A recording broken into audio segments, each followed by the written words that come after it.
Last night, I posted a video about ex-Muslims being banned from speaking over concerns that their speech might be too provocative following the Christchurch mosque attacks. This morning, I opened my laptop and found out that I, too, am being banned. I've been suspended by Twitter for condemning violence. Here's the message I got. We've temporarily limited some of your account features. What happened? We have determined that this account violated the Twitter rules. As a result, we've temporarily limited some of your account features. While in this state, you can still browse Twitter, but you're limited to only sending direct messages to your followers. No tweets, retweets, follows, or likes. Learn more.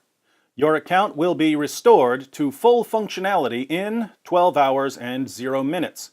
You can start your countdown and continue to Twitter once you verify your phone number, remove tweets that violate our rules. If you think we've made a mistake, you can appeal the violation. Now, in theory, this is only a 12-hour ban, but the 12-hour countdown starts when you admit that you were wrong and remove the post that violated the rules. If I had actually violated any rules, I would gladly correct my mistake. But since I didn't come within 1,000 miles of violating any actual rules, Twitter can saw my head off. I'm not taking anything down, which means I'm permanently banned. But let's see the tweet for which I've been banned. The tweet reads, "Here are my initial thoughts on the Christchurch mosque massacre. More to follow in tonight's live streams." So, either it's now a violation of Twitter's policies to say that I have some thoughts about the Christchurch mosque massacre, or it's the video I linked to that somehow violates Twitter's rules. If it's the former, then thousands of accounts should now be banned because lots of people shared their thoughts about the New Zealand mosque shootings. If it's the latter, then my video must qualify as hate speech. You can watch the video for yourself. It's titled, "I Predicted the Christchurch Mosque Massacre." The video has about 275,000 views. If it contains hate speech, isn't it odd that it hasn't been banned by YouTube? Those of you who've watched the video know that it condemns violence. I pointed out that I've been warning people for years that shutting down open discussion about sensitive issues is going to lead to violence. If you have millions of people who are concerned about some issue and you tell them that they're not allowed to talk about it, most of them are going to remain peaceful. But some of them are going to decide to take matters into their own hands. Anders Breivik specifically said in his manifesto that he decided to kill because he wasn't allowed to speak. As for people who become convinced that violence is the way to get what they want, I had a clip of me addressing them directly in my video.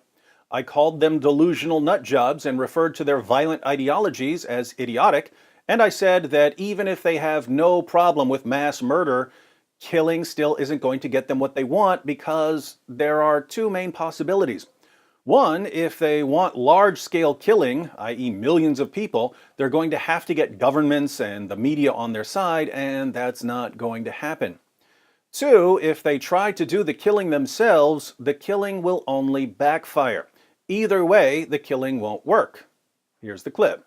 If you really believe that slaughtering Muslims is the way forward, what color is the sky in your world if you think that Western governments are going to climb on board your crazy train? We've got jihadis on one side saying, "Kill the infidels, they're a threat to our way of life." And we've got you on the other side saying, "Kill the Muslims, they're a threat to our way of life."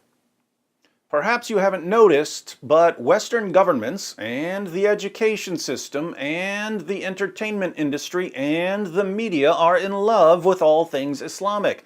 You, the guy typing "Nuke Mecca" in the comments section of YouTube, sound like a complete lunatic to them. So unless you've been secretly developing some awesome mind control device that can convince politicians and reporters to completely reverse their positions, you're delusional if you think that your comments section rants are going to become public policy. But maybe you're not counting on the government at all. Maybe you're counting on the nut job you see in the mirror every morning. maybe you're already typing, I don't need anyone else. I'll just kill them all myself. Newsflash, going on a killing spree yourself is even dumber than counting on the government to do it for you. What could you possibly hope to accomplish with your killing spree? Governments around the world are pushing for new laws that block hate speech against Islam. If you start killing Muslims, guess whose crime is going to be Exhibit A for every politician trying to protect Islam from criticism? Yours, genius. Nothing you could do in life would help the global jihad more than violently attacking Muslims. Beyond that, whatever idiotic ideology is rolling around in that head of yours, politicians and the media will lump your views together with people who condemn violence. Politicians and the media won't say, oh, there's some violent loser who attacked a bunch of Muslims, unlike most critics of Islam who condemn violence and criticize Islam peacefully. Instead, they'll say, see, this is what people who criticize Islam really want. So, what's the message of the video? A killing spree isn't going to get you what you want, so it's stupid to go on a killing spree. But as long as people are being silenced and deplatformed, some of them are going to turn to violence, so we'd better keep the lines of communication open. Twitter's response? We have to ban you for condemning violence and for defending free speech. Well, Twitter, ban away. Your platform sucks anyway. That's why it's slowly dying.